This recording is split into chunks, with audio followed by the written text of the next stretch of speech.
காயங்களை ஏற்றவரே, காயங்கள் ஆற்றினீரே. காயங்களை ஏற்றவரே, காயங்கள் ஆற்றினீரே. ஏசுதா, என் ஏசுதா,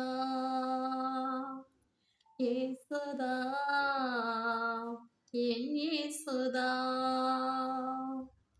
யாருமில்லை என்று நான் அழுத போது, தாயை போல என்னை தேடி வந்த தெய்வம் ஏசுதா, என் ஏசுதா.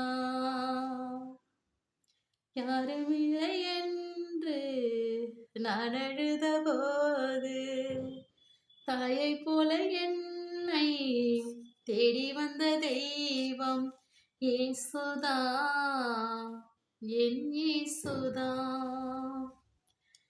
காயங்களை ஏற்றவர், அவருடைய காயத்தினால நம்மளை குணமாக்குவாருங்க. எத்தனை பேருங்க மனசுக்குள்ள காயத்தினால கஷ்டப்படுறீங்க? இயேசுவிடம் வாருங்க, அவருடைய பாதவல்ல கொட்டுங்க. அவரோட தழும்புகளால் நம்ம குணமாகுவோங்க.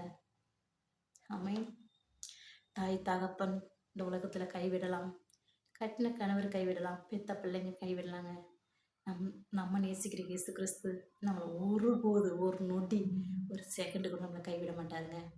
ஏன்னா அவர் என்னென்றைக்கு நம்ம இருதயத்தில் வாசம் பண்ணிக்கிற தெய்வங்க. அதனால நம்மளை விடவே மாட்டாருங்க. இந்த உலகத்தில் யார் வேணாலும் நம்மளை வெறுத்து ஒதுக்கட்டுங்க, ஆனால் நம்மளை வெறுக்காதவர், நம்மளை ஒதுக்காதவர் நீங்கள் நான் ஆராதிக்கிற இயேசு கிறிஸ்து ஒருவர் மட்டும்தாங்க. ஆமென்.